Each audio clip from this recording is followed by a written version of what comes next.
વ્યાખ્યા આપો મિલકત એટલે શું? મોઢે કરતા રહેજો. મિલકત એટલે કોઈ પણ દ્રશ્ય કે અદ્રશ્ય વસ્તુ કે બાબત કે જે ધંધાની માલિકીની હોય અને જેનું નાણાકીય મૂલ્ય હોય.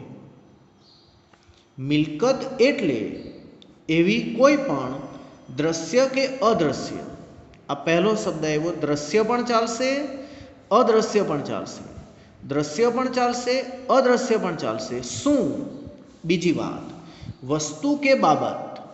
વસ્તુ કે બાબત. મિલકત એટલે એવી કોઈ પણ દ્રશ્ય કે અદ્રશ્ય વસ્તુ કે બાબત કે જે, પાછી બે શરત, 2+2, ધંધાની માલિકીની હોય, એટલે કે બાજુવાળાની ન હોય, આપણી પોતાની હોય, એના પર કોઈ દેવું ન હોય, આપણી પોતાની હોય, ધંધાની માલિકીની હોય. આપણે કોણ છીએ? ધંધો છીએ, એવું મેં આગળ કહેલું. આપણે કોણ છીએ? ધંધો છીએ. તો જે મિલકત ધંધાની માલિકીની હોય અને પાછું તેનું નાણાકીય મૂલ્ય પણ ઉપજવું જોઈએ. એટલે કે જે વેચે તો પૈસા આવવા જોઈએ.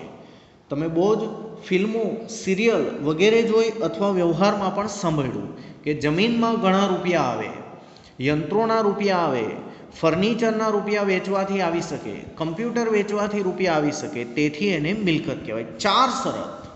દ્રશ્ય કે અદ્રશ્ય ચાલશે, દ્રશ્ય કે અદ્રશ્ય ચાલશે, વસ્તુ કે બાબત ચાલશે, વસ્તુ કે બાબત ચાલશે, ધંધાની માલિકીની હોવી જોઈએ અને વેચે તો તેના રૂપિયા આવી શકવા જોઈએ. ધંધાની માલિકીની હોવી જોઈએ અને વેચે તો એના રૂપિયા આવી શકવા જોઈએ. તેથી હું નહીં બોલીશ, તમે બોલશો. મિલકત એટલે એવી કોઈ પણ દ્રશ્ય કે અદ્રશ્ય વસ્તુ કે બાબત કે જેનું નાણાકીય મૂલ્ય ઉપજી શકતું હોય અને જે ધંધાની માલિકીની હોય. મિલકત એટલે એવી કોઈ પણ દ્રશ્ય કે અદ્રશ્ય વસ્તુ કે બાબત કે જે ધંધાની માલિકીની હોય અને જેનું નાણાકીય મૂલ્ય ઉપજી શકતું હોય. અંતિમ વાત, મિલકત એટલે એવી કોઈ પણ દ્રશ્ય કે અદ્રશ્ય વસ્તુ કે બાબત કે જે ધંધાની માલિકીની હોય અને જેનું નાણાકીય મૂલ્ય ઉપજી શકતું હોય. દાખલા તરીકે જમીન, મકાન, યંત્ર, ફર્નિચર, પગડી, પેટર્ન, કોપીરાઇટ, ટ્રેડમાર્ક, રોકડ સિલક, બેંક સિલક, સ્ટોક, ઓજાર, શેર કે ડિબેન્ચર બહાર પાડવાનો ખર્ચ, શેર કે ડિબેન્ચર વટાવ અને પ્રાથમિક ખર્ચા. ઘણા જ ઉદાહરણ છે. હવે તેના 2 પ્રકાર, વાસ્તવિક મિલકતો, અવાસ્તવિક મિલકતો. વાસ્તવિક મિલકતો એટલે એવી મિલકતો જે વાસ્તવિક મૂલ્ય ધરાવે છે. વાસ્તવિક મિલકતો એટલે એવી મિલકતો જે વાસ્તવિક મૂલ્ય ધરાવે છે. હજુ એકવાર, વાસ્તવિક મિલકતો એટલે એવી મિલકતો જે વાસ્તવમાં મૂલ્ય ધરાવે છે. જે મિલકતોના વેચાણમાંથી નાણાંનું ઉપાર્જન થઈ શકે, ઉપાર્જન એટલે કે નાણાં મળવા, તેને વાસ્તવિક મિલકતો કહે છે. જે મિલકતોના વેચાણમાંથી નાણાંનું ઉપાર્જન થઈ શકે તેને વાસ્તવિક મિલકતો કહે છે. તમે શબ્દો પકડો. નંબર 1, એવી મિલકતો જે વાસ્તવમાં મૂલ્ય ધરાવે છે. નંબર 1, વાસ્તવમાં મૂલ્ય હોવું જોઈએ. નંબર 1, વાસ્તવમાં મૂલ્ય હોવું જોઈએ. નંબર 1, વાસ્તવમાં મૂલ્ય હોવું જોઈએ. અને નંબર 2, વેચવાથી નાણાં મળવા જોઈએ. વેચવાથી નાણાં મળવા જોઈએ. 2 વસ્તુ થઈ. નંબર 1, વાસ્તવમાં મૂલ્ય હોવું જોઈએ અને વેચવાથી નાણાં ઉપજવા જોઈએ. વાસ્તવિક મિલકતો એટલે એવી મિલકતો જેનું વાસ્તવમાં મૂલ્ય હોય, એટલે કે વાસ્તવમાં મૂલ્ય ધરાવતી હોય. અને બીજું, જે મિલકતોના વેચાણમાંથી નાણાંનું ઉપાર્જન થઈ શકે તેને વાસ્તવિક મિલકતો કહે છે. એની બીજી બે શરત. શરત નંબર 1, વાસ્તવિક મિલકતો ભૌતિક રીતે અસ્તિત્વ ધરાવે છે. ભૌતિક રીતે એટલે કે એને કોઈ આકાર હોય, કદ હોય, રંગ હોય, એને જોઈ શકાય, સ્પર્શી શકાય. વાસ્તવિક મિલકતો ભૌતિક રીતે અસ્તિત્વ ધરાવે છે એટલે કે એને રંગ, આકાર અને કદ હોય. જેમ કે ફર્નિચર, કમ્પ્યુટર, વાહનો, એને આકાર હોય, રંગ હોય, સ્વરૂપ હોય. બીજું કે વાસ્તવિક મિલકતોનું રોકડમાં રૂપાંતર થઈ શકે છે. દાખલા તરીકે કોમ્પ્યુટર, એને તમે વેચી કાઢો તો એના રોકડા થઈ જાય. દાખલા તરીકે વાહન, એને તમે વેચી કાઢો તો રોકડા થઈ જાય. દાખલા તરીકે ફર્નિચર, એને તમે વેચી કાઢો તો રોકડા થઈ જાય. જો તમે ધ્યાન આપ્યું હોય તો મને તો 5 ટોપિક યાદ રહી ગયા. નંબર 1, વાસ્તવમાં મૂલ્ય ધરાવે. નંબર 1, વાસ્તવમાં મૂલ્ય ધરાવે. નંબર 2, વેચવાથી નાણાંનું ઉપાર્જન થાય. નંબર 2, વેચવાથી નાણાંનું ઉપાર્જન થાય. નંબર 3, ભૌતિક અસ્તિત્વ ધરાવે. નંબર 3, ભૌતિક અસ્તિત્વ ધરાવે.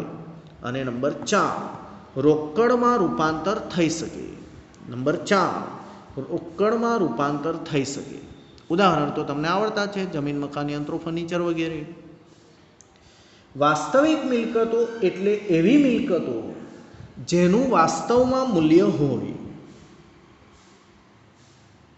વાસ્તવિક મિલકતો એટલે એવી મિલકતો જેને વેચતા નાણાંનું ઉપાર્જન થઈ શકે.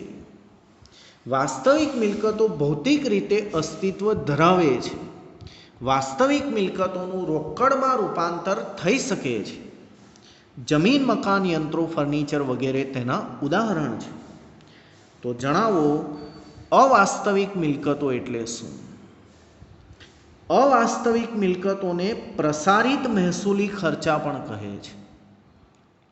અવાસ્તવિક મિલકતોને પ્રસારિત મહેસૂલી ખર્ચા પણ કહે છે. તેને તો મુલતવી રાખેલ મહેસૂલી ખર્ચા પણ કહે છે. તેને તો મુલતવી રાખેલ મહેસૂલી ખર્ચા પણ કહે છે. હવે આજે પ્રસારિત મહેસૂલી ખર્ચ એ શબ્દ હું તમને આ જ પ્રકરણમાં પછીથી સમજાવીશ. અવાસ્તવિક મિલકતોને પ્રસારિત મહેસૂલી ખર્ચા પણ કહે છે, મુલતવી રાખેલ મહેસૂલી ખર્ચા પણ કહે છે. એની ખાસિયત શી છે? હું તમને અમુક શબ્દો પર ભાર અપાવું છું, એ શબ્દ જ તમારે ખાસ પકડવાનો. નંબર 1, આ ખર્ચનો લાભ એક કરતાં વધુ વર્ષ સુધી મળે છે. આ ખર્ચનો લાભ એક કરતાં વધુ વર્ષ સુધી મળે છે. એટલે કે એકવાર ખર્ચો કરી નાખો પછી એનો લાભ 3, 5, 7 વર્ષ સુધી મળે છે. તેથી આ રકમને અમુક વર્ષોમાં માંડી વાળવામાં આવે છે. મેં તમને એમ કીધું છે કે આનો અર્થ હું તમને પ્રસારિત મહેસૂલી ખર્ચા વખતે સમજાવીશ. જેને અમુક વર્ષોમાં માંડી વાળવામાં આવે છે, એટલે કે અમુક વર્ષોમાં વિભાજિત કરવામાં આવે છે. અને માંડી ન વાળવામાં આવેલ રકમ મિલકત તરીકે બતાવાય છે અને માંડી વાળેલ રકમ ખર્ચ તરીકે બતાવાય છે. એક કામ કરીએ, હમણાં જ સમજાવી દઉં. પ્રસારિત મહેસૂલી ખર્ચ, દાખલા તરીકે કોઈ એક કંપનીએ 8 કરોડ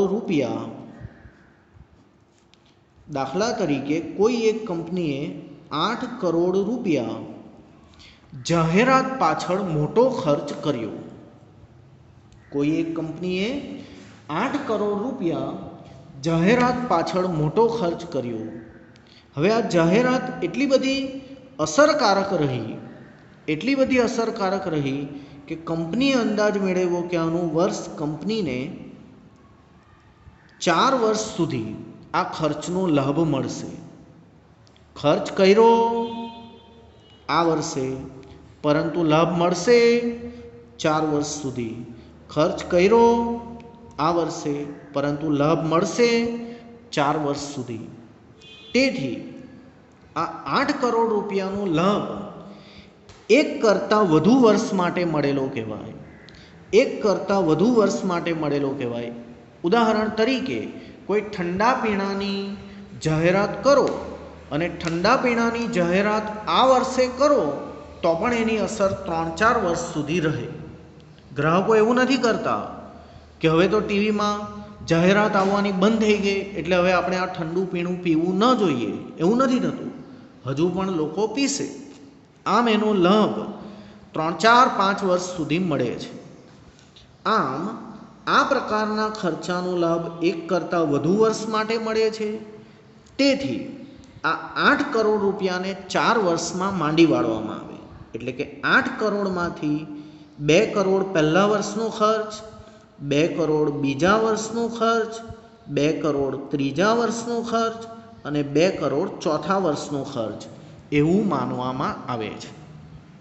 આ 2020-21નો ખર્ચ, આ 2021-22નો ખર્ચ, આ 2022-23નો ખર્ચ અને આ 2023-24નો ખર્ચ એવું માનવામાં આવે છે.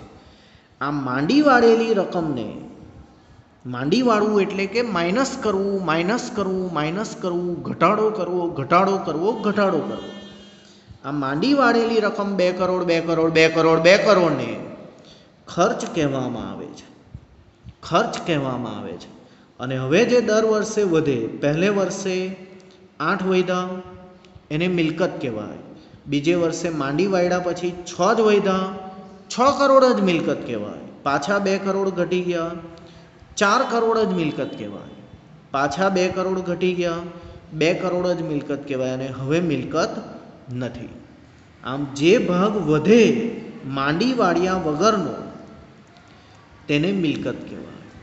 જે માંડી વાળો 2 કરોડ 2 કરોડ 2 કરોડ 2 કરોડ એને ખર્ચ કહેવાય. જે માંડી વાળો 2 કરોડ 2 કરોડ 2 કરોડ 2 કરોડ એને ખર્ચ કહેવાય. અને જે વધે 8 કરોડ 6 કરોડ 4 કરોડ 2 કરોડ એને મિલકત કહેવાય. 8 કરોડ 6 કરોડ 4 કરોડ 2 કરોડ એને મિલકત કહેવાય. તો હવે જાણીએ પ્રસારિત મહેસૂલી ખર્ચ. હમણાં જ સમજાવી દીધું, પછી મેં તમને ધ્યાન આપો. આ ખર્ચનો લાભ એક કરતાં વધુ વર્ષો સુધી મળે છે. જેમ કે મેં તમને 4 વર્ષ સુધી સમજાવ્યું. આ ખર્ચનો લાભ એક કરતાં વધુ વર્ષો સુધી મળે છે. તેથી આ રકમને અમુક વર્ષોમાં માંડી વાળવામાં આવે છે. જેમ કે આપણે માંડી વાળી 2 કરોડ 2 કરોડ 2 કરોડ 2 કરોડ. માંડી વાળવું એટલે કે માઇનસ કરવું, ઘટાડવું. આ રકમને અમુક વર્ષોમાં માંડી વાળવામાં આવે છે. હવે જે માંડી ન વાળવામાં આવેલ હોય તેને મિલકત કહેવાય ને માંડી વાળવામાં આવેલ હોય એને ખર્ચ કહેવાય. મને તો ચારેય વાક્ય યાદ રહી ગયા. આ પ્રકારનો ખર્ચનો લાભ ધંધાને લાંબા સમય સુધી મળે છે. આ પ્રકારના ખર્ચનો લાભ ધંધાને એક કરતાં વધુ વર્ષ સુધી મળે છે. તેથી આ ખર્ચની રકમને અમુક વર્ષોમાં માંડી વાળવામાં આવે છે. તેથી આ ખર્ચની રકમને અમુક વર્ષોમાં માંડી વાળવામાં આવેલ છે. વળી માંડી ન વાળેલ રકમને મિલકત કહે છે. માંડી ન વાળેલ રકમને મિલકત કહે છે અને માંડી વાળેલ રકમને ખર્ચ કહે છે. માંડી વાળેલ રકમને ખર્ચ કહે છે. હવે આ જે 3 વાક્યો હતા એના વિરોધી. ભૌતિક રીતે અસ્તિત્વ ધરાવે છે, ભૌતિક રીતે અસ્તિત્વ ધરાવતી નથી, રોકડમાં રૂપાંતર થઈ શકે છે, રોકડમાં રૂપાંતર થઈ શકતું નથી. ઉદાહરણ: જમીન, મકાન, યંત્રો, ફર્નિચર, પાઘડી, પેટર્ન, કોપીરાઇટ, ટ્રેડમાર્ક, રોકડ સિલક, બેંક સિલક, સ્ટોક બજાર. 12 ઉદાહરણ જે આગળ ચલાવેલા તે 3 જ ઉદાહરણ: શેર કે ડિબેન્ચર બહાર પાડવાનો ખર્ચ, શેર કે ડિબેન્ચર વટાવ અને પ્રાથમિક ખર્ચા. આમ નામું દ્વિતરફી ચાલે છે: વાસ્તવિક મિલકતો, અવાસ્તવિક મિલકતો. વાસ્તવમાં મૂલ્ય હોય, નાણાંનું ઉપાર્જન થઈ શકે, ભૌતિક રીતે અસ્તિત્વ ધરાવે, રોકડમાં રૂપાંતર થઈ શકે, લાંબા સમય સુધી લાભ મળે. તેથી લાંબા સમય સુધી માંડી વાળો તે ખર્ચ, માંડી ન વાળો તે મિલકત, ભૌતિક રીતે અસ્તિત્વ ધરાવતું નથી, રોકડમાં રૂપાંતર થઈ શકતું નથી ને એના ઉદાહરણ.